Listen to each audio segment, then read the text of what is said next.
Welcome to the Skeptic Zone, the podcast from Australia for science and reason.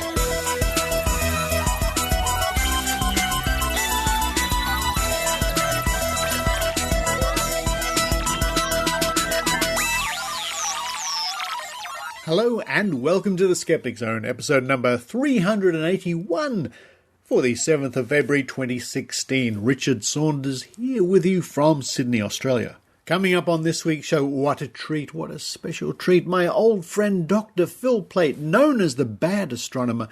Having caught up with Phil for a while, we're going to be talking about the passing of the astronaut Edgar Mitchelll and some of the, far-fetched things he believed in. Phil's going to talk to us also about exploring the universe and UFOs and all sorts of good space things like that. The Bad Astronomer, Dr. Phil PlaitWe, kicking off this week's episode of the Skeptic Zone. Following that, it's a week in science from the Royal Institution of Australia, www.riaus.org.au, keeping with the space theme.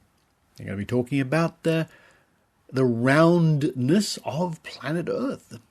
Is it flat? As somebody in the media has been saying recently. Find out with a week in science. Well, it is round, it's not flat.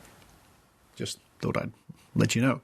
After that, a brief report from me about this Mark Zuckerberg story where he took his daughter to get her vaccination shots and the anti-vaccination crowd came out of the woodwork and left very nasty but telling comments on social media. I'll be reading out some of those. Then to round off the show, it's Sydney Skeptics in the pub, where I'll be asking the question, if you had a magic wand, if Skeptics had a magic wand or some way to make people see our point of view, would we do it? Would we just dispense with hours of argument and reasoning and logic and examples, or would we just like to wave our magic wand? Also, during the ebb and flow of Skeptics in the pub, for some reason we end up talking about ghost hunting. But that's Skeptics in the pub for you folks, especially the one here in Sydney. Wow, what fun it is. Just lots of interesting people talking about whatever we want to talk about. The first Thursday of the month, if you're in Sydney, at the Crown Hotel, which is near Museum Station. More details at skeptics.com.au or just look it up on meetup.com. Thank you to all those listeners. Thank you very much indeed who have been sending me very kind and heartfelt messages about Fred the Cat. Miss Fred the Cat very much. He should be right here, right now, in this office, either sitting on my keyboard or at my feet, looking at me saying, come on, time for food. It's just not the same without Fred the Cat. The Skeptic Zone isn't quite the same without Fred the Cat, got to admit it. But yes, thank you so much. So many kind messages have been coming in. I even got a card. Can you believe it? It's so sweet. Thank you. Yes, Fred will long be remembered. But now it's time for me to run downstairs and to commemorate Fred. I might have a Vegemite sandwich. There is reasoning behind this. Every time I had a Vegemite sandwich, Fred would suddenly appear on the chair next to me and look at me. And he was waiting for me to dab a little bit of Vegemite on my finger, then dab his paw. He'd look at his paw, say, "Ooh, a bit of Vegemite," and lick it up. That was Fred. While I do that, I hope you enjoy the Skeptic Zone.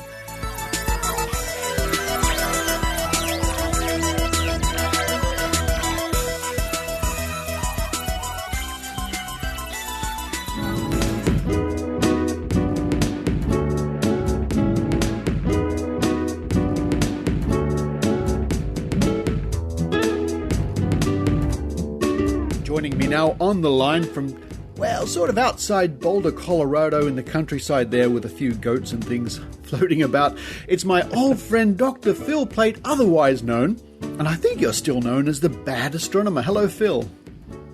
Hi, Richard. Hello, Richard's listeners. It's been a while. It's been a while, Phil. Now, we've known each other, since about 2003, 2004, something like that. In fact, you were a guest here in Australia at the Australian Skeptics National Convention way back in 2004. We flew you out. That was a highlight of my life. That was my first trip to Australia, and I just had the best time. I was just thinking about that meeting the other day, as a matter of fact. I had so much fun. It was great, and the last time we caught up was it not last year, but maybe the year before in Sydney. You were out here to give a talk or two, and we had the pleasure of visiting the Sydney Observatory. Right. That was fun. That was amazing. I have a lot of friends in Australia, a lot of astronomers and just other folks, and so it was nice to catch up with a few, and we caught up with a few there at the observatory. And it was a gorgeous night, and we went out, and I got to look at the sky, which is so different down there in that hemisphere than up here.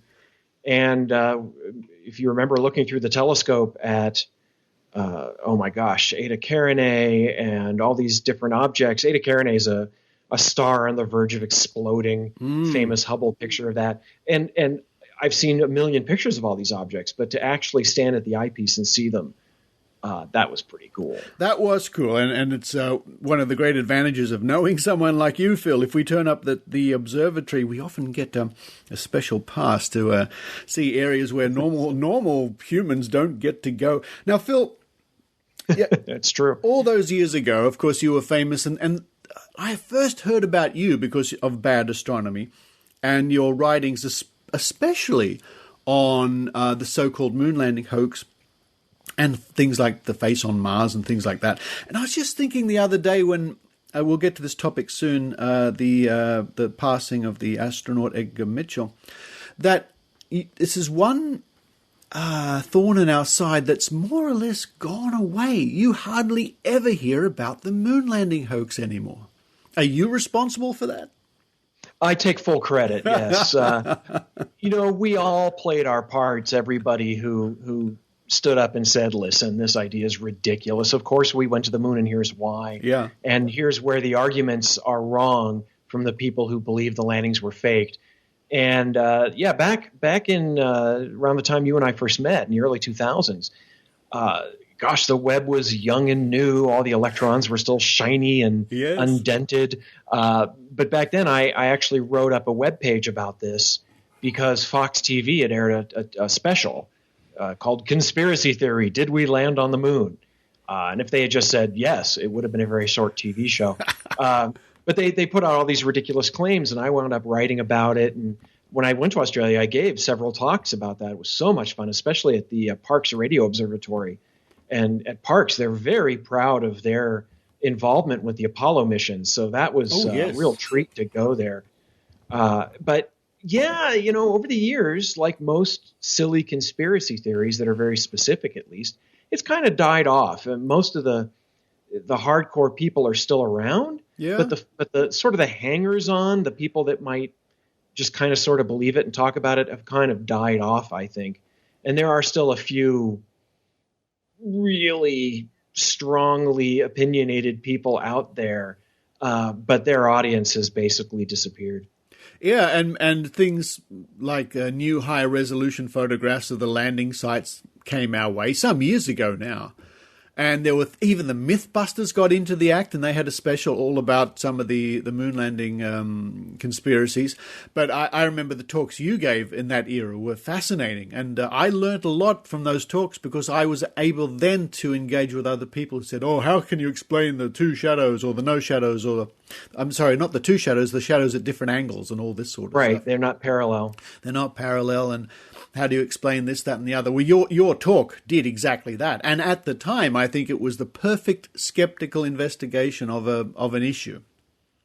Oh, well, thank you. That's very kind of you. And for me, the as aggravating as it all was, as difficult as it was to keep my cool sometimes when confronting these people, the beauty of it was that I learned so much about the moon. I learned about the Apollo missions. I learned about all the missions previous and subsequent to them, and about the moon itself. And also just, anytime you investigate something skeptically, you find avenues of insight. For example, the shadows not being parallel. Why is that? Well, it's perspective, and you see this all the time, but your brain is just kind of wired to ignore it.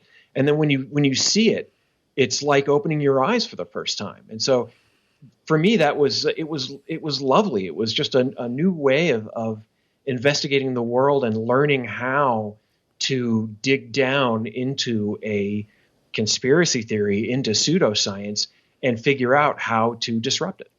It was, and it was just such a joy to see that talk and your wonderful illustrations, and you reproduced to some extent some of the famous photographs here on Earth and showed how reflections from the landscape can lighten things and how shadows work. It was well done, Phil.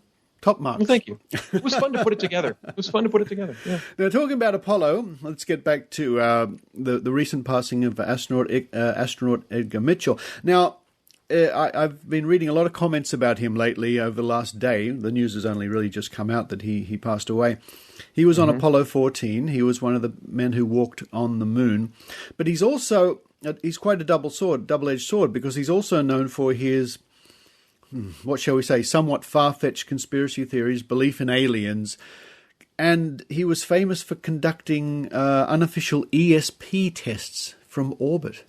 It was quite a mixed bag.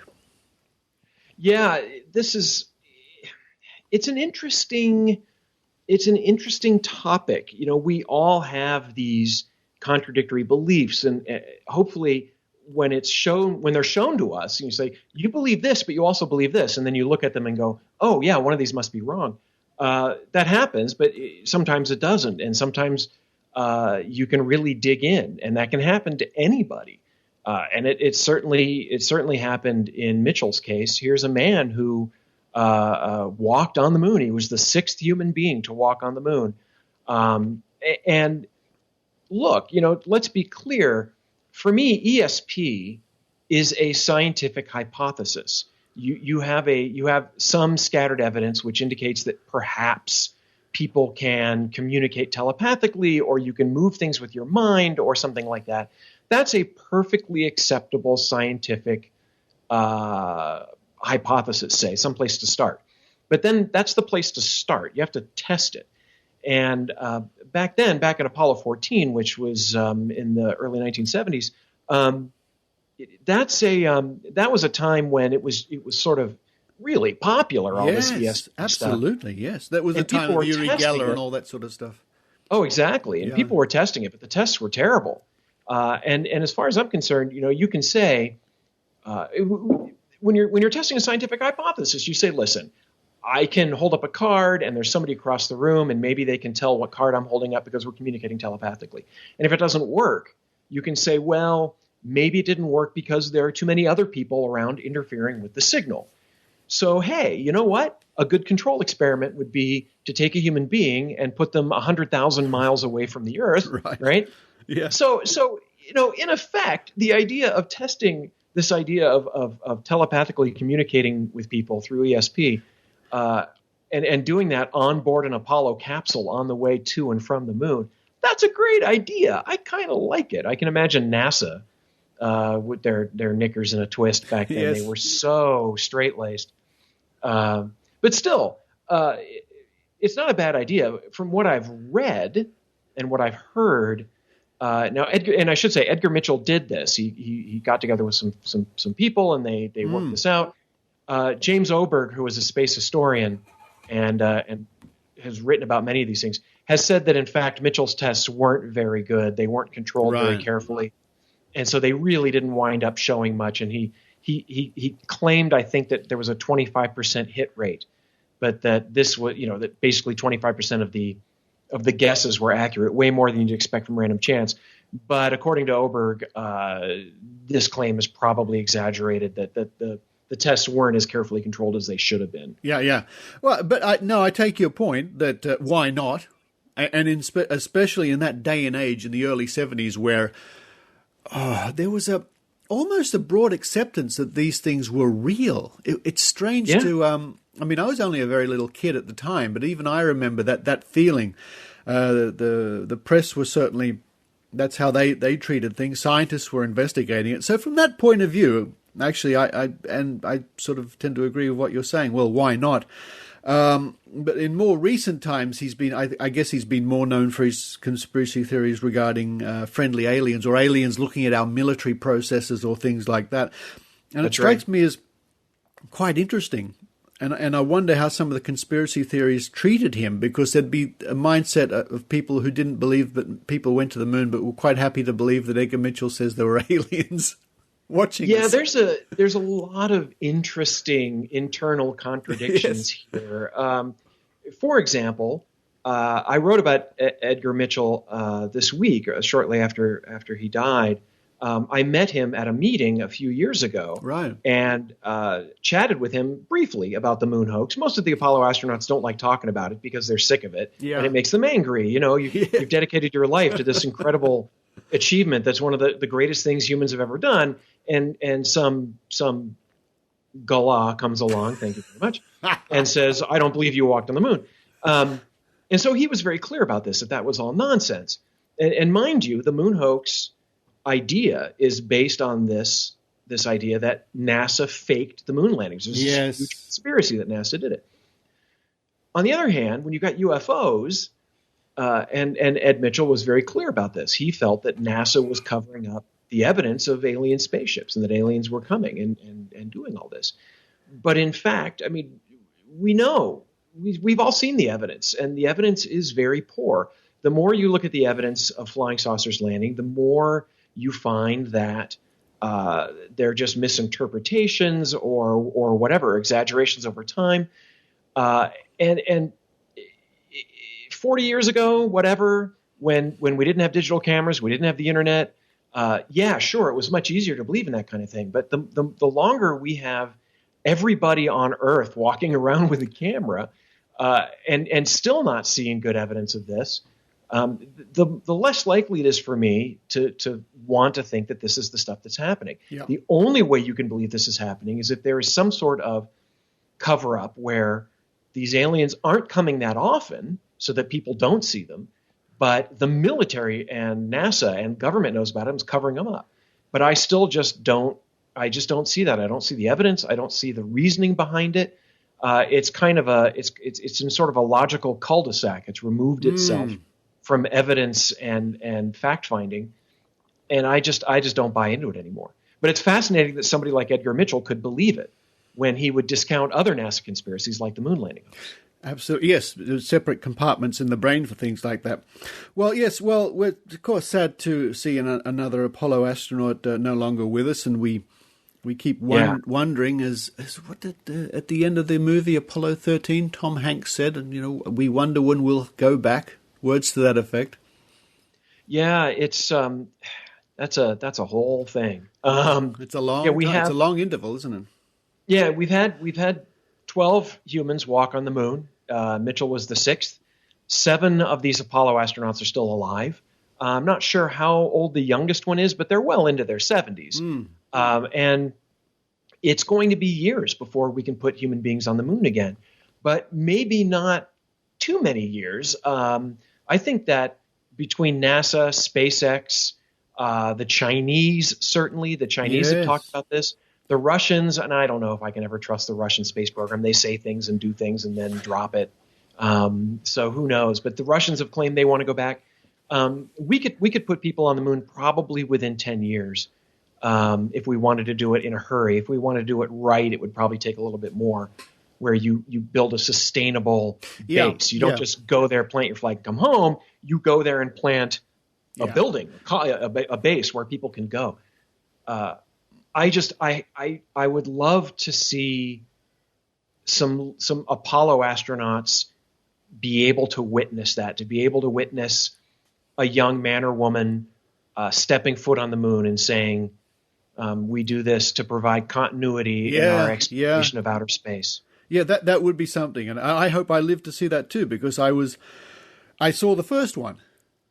Me too. You do. Yeah, you and I saw the first one. I'd love to see the next one, whenever that may be. Now, let's look further afield, Phil, before we wind this up, and let's look about as far as we can go.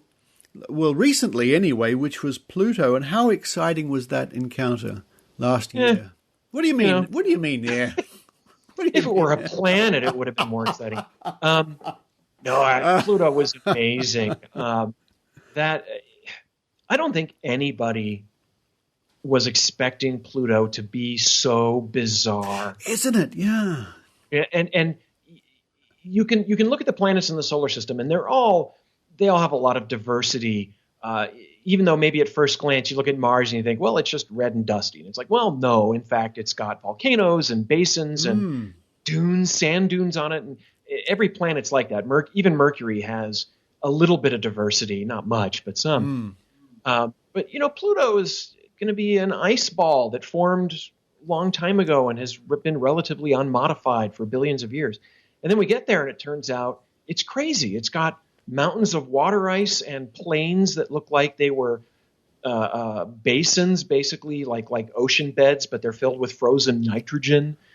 Those red spots and pits and evidence now. The most recent news that came out is where the mountains meet the nitrogen plains. It looks like some of the mountains have crumbled and are basically the water ice is less dense than the nitrogen ice, and so as the nitrogen ice moves around, it sweeps these gigantic boulders, which are, many, many hundreds or thousands of meters, thousands of meters across, hundreds of meters across. Yes, hundreds, okay. And moving them around on the plain, so they're sticking up out of the ice. It's as weird as it could possibly be, and none of us could have imagined this. So Pluto is dynamic. It is in the sense that it's changing, yeah. Very, very slowly. I don't think it's changing over days, but certainly years and decades. Good heavens. And it's just weird. I mean, you can stand on one spot on Pluto and stand on another spot, and they would be as different as night and day. And the imagery still coming back, is just breathtaking. And it reminds me of the old saying that you said, or somebody said years ago, which stuck with me, that when investigating the solar system, expect the unexpected. Oh, I think everybody said that at some point. Right there. And we're not done.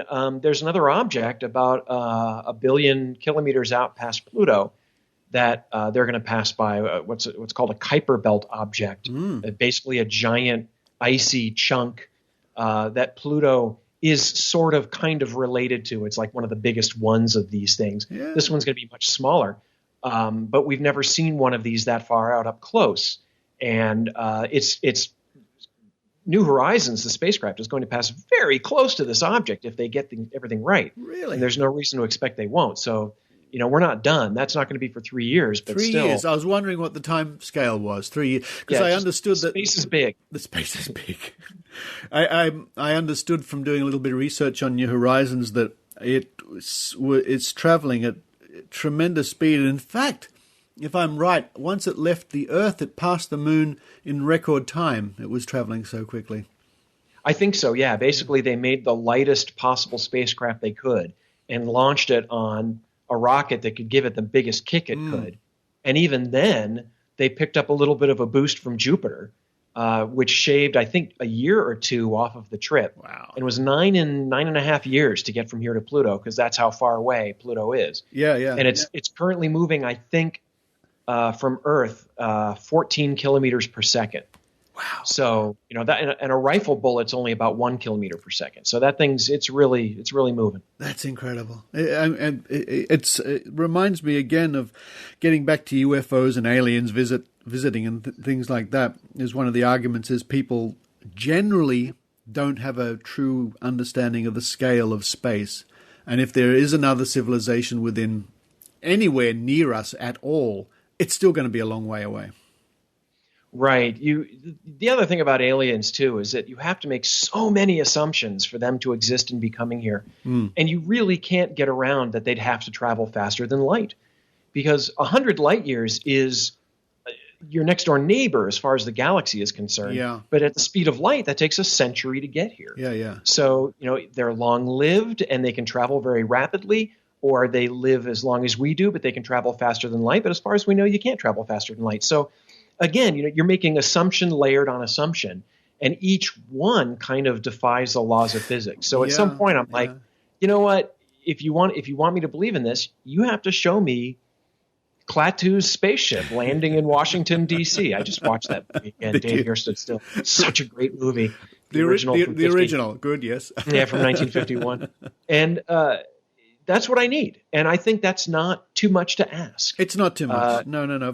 You make a claim that extraordinary, you better come up with evidence that's better than a fuzzy picture and redacted documents. Fuzzy pictures, my goodness me, of insects and stars and things like that. Oh, it's fuzzy. It must be UFO. Phil, we could talk about UFOs for the next 3 weeks, I'm sure. So you're happily living there in Colorado, and I have had the pleasure of visiting you over the years, and my goodness me, what a wonderful state it is. You and I went for a hike up into the mountains, and that was that was such a wonderful experience, although I got pretty badly sunburnt, I must. Oh yeah, and you were doing better than I was walking up those hills. I was exhausted, and you were ready to go. But then all the Boulderites. Boulder is well known as a city of people in very good shape. And I remember a woman who had just given birth, and she had her baby on a backpack, and the baby couldn't have been more than 3 months old. And she went blowing past us like we were sitting still. And I thought, yeah, I'm out of shape. That was a wonderful experience. Phil, where can people catch up with you, read your blog and follow your adventures? Well, I write for Slate, slate.com. You just look up Bad Astronomy. I'm Bad Astronomer on Twitter. You can find me on Facebook and Instagram, about.me, which is a good place to find me because I have links to everything else from there. And I just finished a web series called Crash Course Astronomy, which was 46 episodes, basically a class, 2 semesters of astronomy. And that's on YouTube. At the last I checked, we had 12 million views. Well, that's fantastic. Nice. I'm glad you told me about that. I'm glad you've told our listeners. Folks, I will add those links to the show notes for this week's episode. But for now, Phil Plait, the bad astronomer, still bad after all these years, all the way from Colorado. Thank you very much. Thank you, Richard.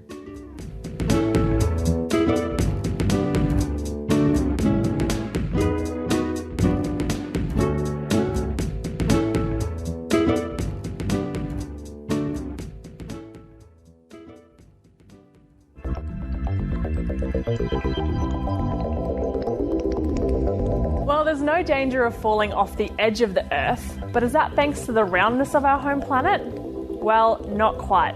The ground beneath your feet is actually part of an oblate spheroid.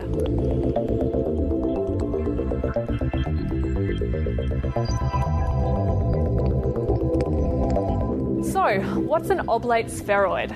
Well, it's basically a sphere with a bulge around the middle. Because the planet spins, rotational forces push mass outwards at the equator, creating this odd shape.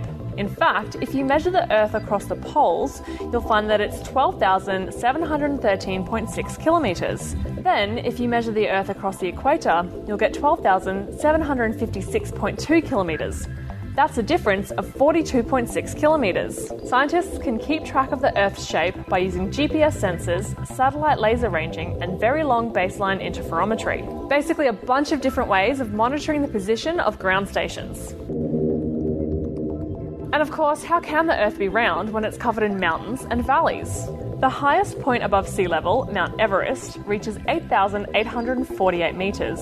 But Mount Everest is not actually the point on Earth furthest from the centre. That honour goes to Mount Chimborazo in Ecuador. While its elevation is only 6,268 metres, it's more than 2,000 metres further from the Earth's centre than Everest. And there's one last competitor for biggest mountain, the Hawaiian volcano Mauna Kea, which is more than 10,000 metres from base to summit. And here's a fact that might blow your mind. If you shrunk the Earth down to the same size, it would be smoother than a billiard ball. That's right, billiard balls can have imperfections of up to 0.22%, but the Earth only reaches 0.17%. And now, for fast facts about this oblate spheroid we call home. Sea level isn't actually level. Due to the Earth's uneven gravity field, there are permanent hills and valleys in the ocean. The circumference of the Earth is 40,075 kilometres around the equator and 40,008 kilometres around the poles. Every day, the Earth gains between 20 and 40 tonnes of mass due to collision with space debris. At this rate, it will take about 450 trillion years for the Earth to double in size. Want to find out more about the Earth? Check out our website where we have some links. And we'll see you right here next week.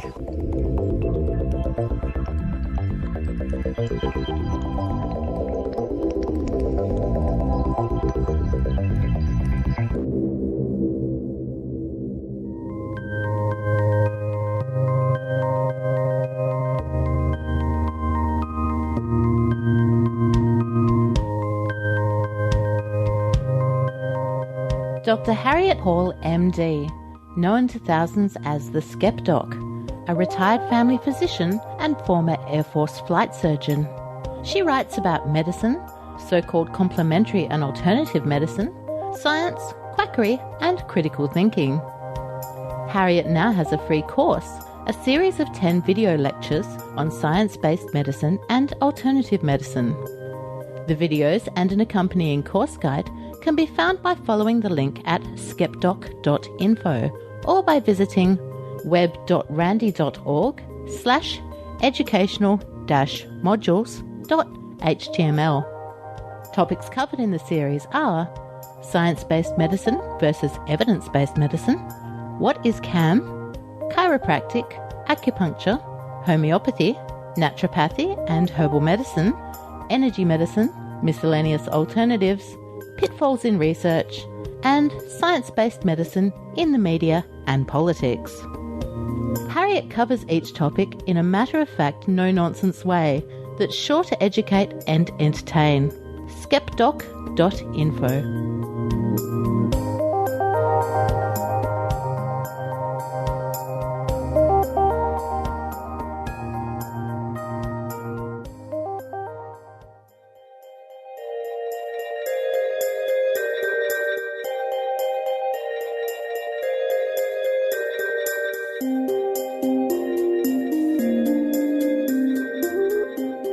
I've been saying for the last few weeks now, the story was floating around that Mark Zuckerberg of Facebook fame took his daughter to get her vaccinations, a little baby daughter, very sweet. And there's a lovely photograph of Mark Zuckerberg in the waiting room, daughter on his lap, waiting to get the vaccinations.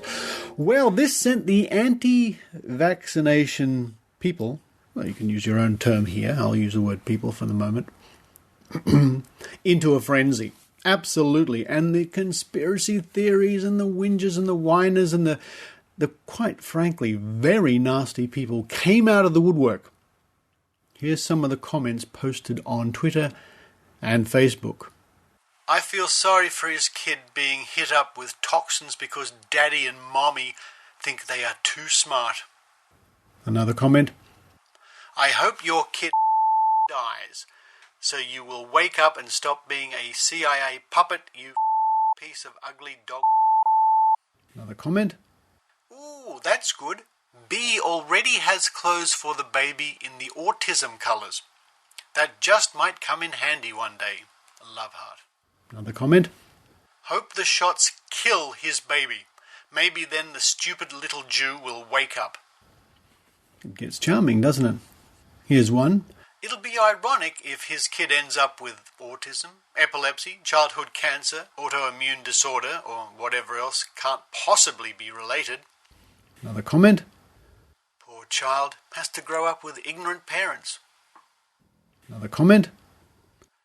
Too bad he and his wife can't do research on vaccines. Maybe it's because the $$ got in the way. Poor baby. What? Implying that Mark Zuckerberg is doing something for the money, one of the richest men in the world? But free cheers for Mark Zuckerberg for not only doing the right thing by his daughter, getting their vaccinations up to date, but publicising the fact. And, well, it's certainly telling, some of these comments. Now, they are the fringe, of course. They are the loony fringe, but they are nasty, nasty people. Spreading lies and disinformation and just being really revolting.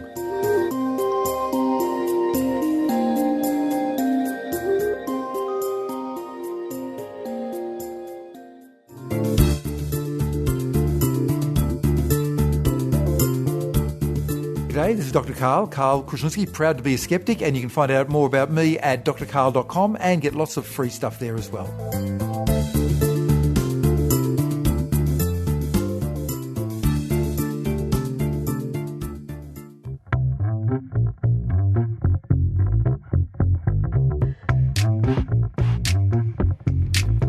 It's Sydney Skeptics in the pub. Now, normally, of course, it's Maynard running around here with his microphone. Maynard's having this Skeptics in the pub off. He's having a night off. From Skeptics in the Pub, never fear, I'm here with my trusty microphone. It's Trish. Hello, Trish. Hello. Hello. You're an early bird tonight. I am. Yeah, I've got nothing better to do. When I say bird, for all those people out there, it's an expression. I don't mean you're an early bird, as in 1970s English sitcom Bird, right? I grew up with that. It's fine. Anyway, you're here nice and early. And we were just having a little chat before the hordes come in, the Skeptics in the Pub here in Sydney, because it is popular.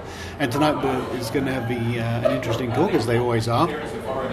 Now, we were talking about what I called the long game in skepticism. And what was your comment about that? Just that it can be really frustrating for us because people expect us maybe to be able to fix things or to come up with an answer or to be able to kind of police things that we have absolutely no control over. All we seem to do is talk and nothing ever happens, which is obviously complete bollocks, but well, it can seem that way. We do a lot of talking. There's no doubt about that, but things do happen. But when I say it's the long game, sometimes our investigations or campaigns can take a very long time. And there is this perception out there, and I get it, and some listeners might know what I mean. People will come up to us and say, "Oh, you skeptics, you should do something about those psychics." And we say, well, what do you think we could suddenly do, you know? And also, if we did have that kind of power, it'd be terrifying, because if we decided to pick on something which was actually fine, we could destroy it, which is just not good. It's not what we want to do. It can be frustrating, though. I mean, there are many things that I would like to wave my skeptical wand and say, ha-ha, you know, it's mind, body, wallet, I mean, good grief. Yeah, definitely. Stall after stall. But sadly, things just don't operate that way. No, they don't. And there are procedures, and it can be really frustrating, but equally I think we are getting some pretty good wins internationally, and the good thing is now with the age of the internet we can collaborate internationally as well, so things like the Good Thinking Society back in the UK. What a great organisation the Good Thinking Society is. Michael Marshall is a regular guest on this show, and I also think about other organisations, not just the Australian Skeptics. In this country we have the Friends of Science and Medicine. Yeah, really useful. Really, really knowledgeable people doing some really good work. Ken Harvey was a guest on the show last week. Oh yeah, he's very good, Now you're a listener to the Skeptic Zone, and you said something very sweet to me when you walked in. You commiserated with me over Fred the cat. Thank you for poor that. Little Fred. Thank you for that. It was very nice because as listeners know, he was a regular little feature of the show. He's got some fans. Oh, he does. But as just a little secret between you and me and a couple of thousand listeners, there might be some more little footprints around the Skeptic Zone office before too long. I mean, without Fred and Adele, who was the cat before Fred, it's just not the same. It's not the same, it can be different. Thank you, Trish. You're welcome. Well, the evenings are warming up quite a lot. The room is almost full. It's good to see. I can see various skeptics running around the room getting ready for tonight's talk. And I'm in the presence of Ian Bryce, the chief investigator for the Australian Skeptics. Ian, let me ask you, the question tonight is sort of, what would it mean to skeptics if they had a magic wand and could change things? What I mean by that is we come across a lot of quackery and woo and all sorts of things.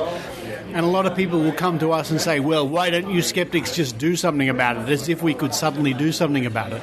Would you like to have the power to suddenly just do something about the quackery and the woo we come across? Oh, yes, that would be... I often think about that. That was... You get sick of arguing with people. You think, why not just have an expeditious solution to the problem? But it happens to be illegal, unfortunately, and not in accordance with the laws of physics or the laws of the land. So I try to push that to the far corners of my brain. Well, couldn't we say also, Ian, that would be slightly immoral or counterproductive, because what if we were wrong and we would wave our magic wand and change somebody's mind, but we were wrong? That's right. What if Hitler had had a magic wand, or Stalin, or any tyrant? They could have wiped us all out. Or Tony Abbott. That's right. Scarier still. So yes, indeed. So unfortunately, that just remains a bit of a dream. Because we were talking earlier about what I call the long game. In other words, we can't change things suddenly. Or sometimes we can. Sometimes in a rare situation we can show something's wrong pretty quickly. But other times it's a very, very slow process. Yes, indeed. There's some things we can do. I remember a political exchange once. I think it involved Paul Keating was giving some long apology for something, and one of his colleagues realised it was counterproductive and he should go on the attack. So he said, "Just tell him to get stuffed." So that's a logo that I could just about wouldn't mind on my tombstone. Just tell him to get stuffed. I will remember that, Ian, for your tombstone. Thank you. Goodness me, it's Alethea Dean, and listeners may remember Alethea. She came with us on a ghost tour a couple of years ago.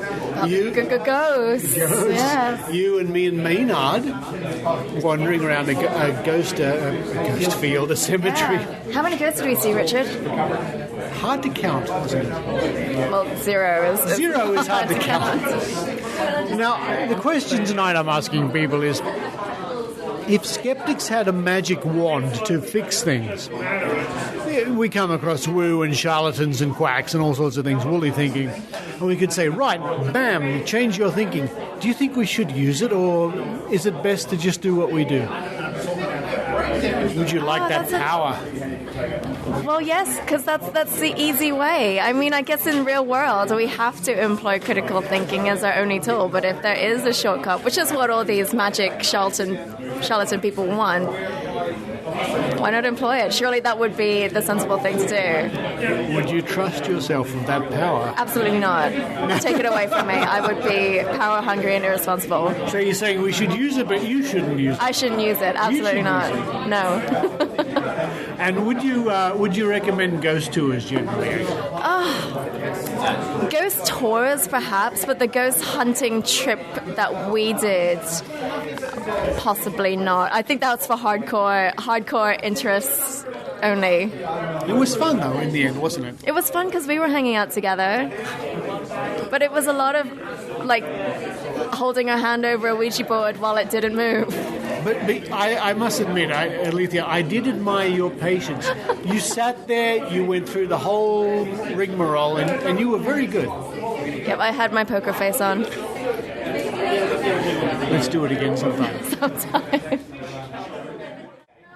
Oh, goodness me, it's Jessica Singer from the Australian Skeptics Committee. Jessica, the question tonight is, if skeptics had a magic wand to change people's thinking, you know, we come across woo and quackery and stuff, and you can get into long arguments, and sometimes you think, oh, come on, see it from my point of view.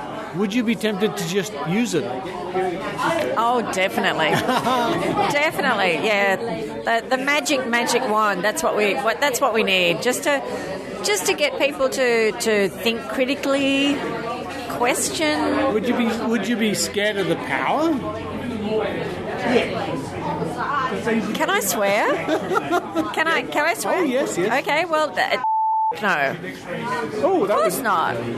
Oh, I've learned something about Jessica tonight. And what would you think? Would you use a magic power to make people change their mind when it comes to critical thinking? Most likely, yes. Ooh. And you wouldn't be scared of the power you might wield, you know? Absolute power corrupts, they say. No. It's in wise hands. I see. And if you had a magic power to change people's thinking, would you use it? Well, that's a complex question, because as a skeptic, I should not have a magic power. It should be scientifically based on some known force. So the answer is, if I had such a power, it would not be magical. It would be, provable, based in science. And if I had a magical power, I would not expect it to actually work, because there is no real magic, There's only things that appear to be magical. So I'd say I'd be manipulating into some sort of persuasion technique to make them become more rational in their thinking. Oh, that's a good answer. Thank you. Gentlemen, here's the question of the night. If you had a magic wand to change people's opinions and their point of view, instead of spending hours or weeks or years or whatever reasoning with them, you could make them change their mind and see your point of view, would you use that power? Yes. Oh, quick answer. Absolutely. But I'd spend a long time working out what the funniest thing to make people believe is. Well, the other side of this coin is, What if you're wrong and you make people change their minds, but ultimately you're working under a false assumption? Well, it's just the same as if I had convinced them by a longer peer process and I was wrong. I mean, it's quite possible that they would then find a magic potion too and convince me back and change my mind back to what they used to believe. But bring it back to reality. Of course it's wrong. It's not funny if it's right. And what about absolute power corrupting? Absolutely?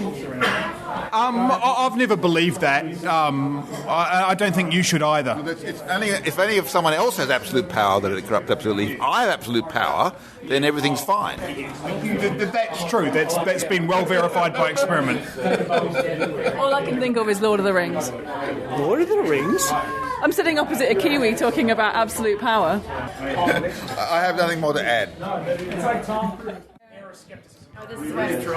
Although Skeptics in the Pub is almost over, Alethea is regaling us the stories of ghost tours. Alethea, ghost tours? This is ghost tours versus ghost hunts, which is, the hunt is what we went on. The hunt is when you go out with your EVP machines and your various magnetic recorders and you ask things up the air and hope that something interesting shows up, which it didn't when we went on one.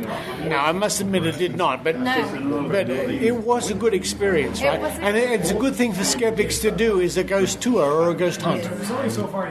It's a good thing to do, but I would advise any skeptic who goes on one to be respectful and open to the experience, and not to go there sneering and judgy. Just go there and be open to the experience. But contrasting this to the ghost tour, which is basically a historical tour with a lot of spooky yarns thrown in, those are fun. Those are super fun. And if anyone in Sydney knows that this company is still open, I went on the Haunted Hearse tours ages ago, where there's two hearses that have been renovated and take you out to old Sydney underbelly locations where where this is a spot where Kate Tilley had something going on, or Tilly Devine and Kate Lee. Anyway, and murders went on, or someone committed suicide, or the old train station to the necropolis. Well, we got an awe from Trish there. Have you ever been on a ghost tour? No, I haven't. You want to? I do want to. Ooh. Now I do, anyway. Why wouldn't I? I want to go in a hearse. You want to go? Well, one day. Very good.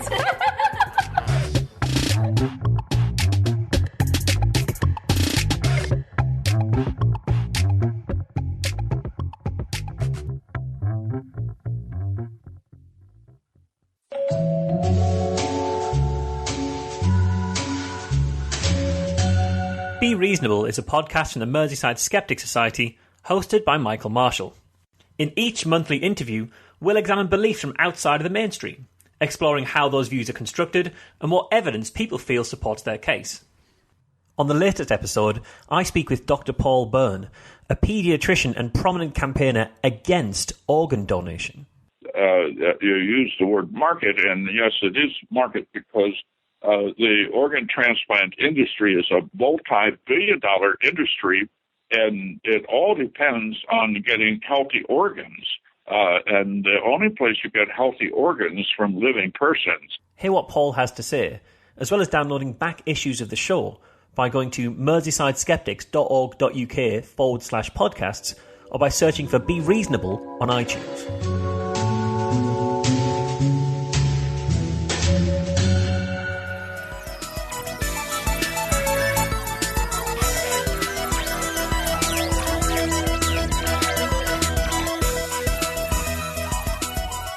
Thank you for listening to the Skeptic Zone, and I really love those interviews with Dr. Phil Plait. What an interesting man. And thank you to all those people who were at Skeptics in the Pub. As you can hear, it's a really fun evening.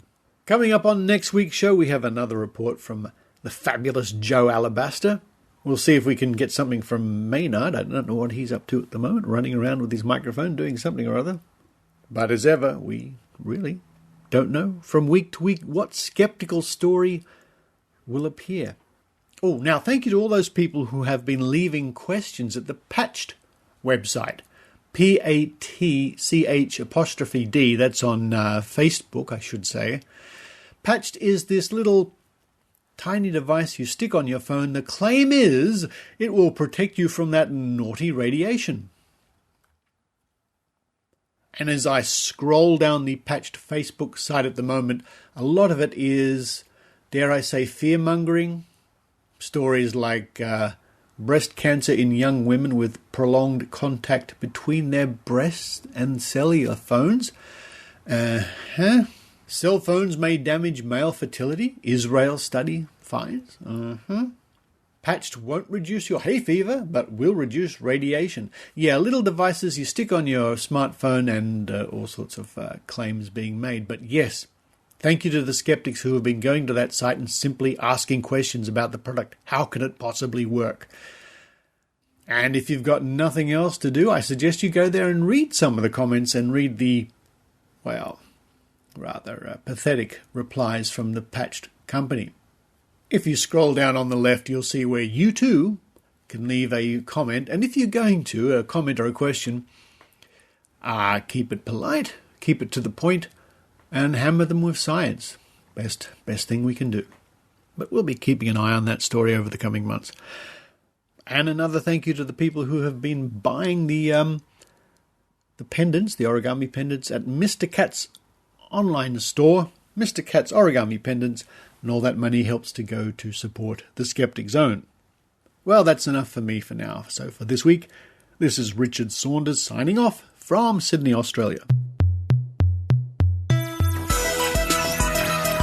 You've been listening to the Skeptic Zone podcast. Visit our website at www.skepticzone.tv for contacts, an archive of all episodes since 2008, and our online store. Please support the Skeptic Zone by following us on Twitter @SkepticZone, liking us on Facebook, and leaving a review on iTunes. You can also show your support by subscribing via PayPal for as little as 99 cents a week. The Skeptic Zone is an independent production. The views and opinions expressed on the Skeptic Zone are not necessarily those of Australian Skeptics Inc. or any other skeptical organisation.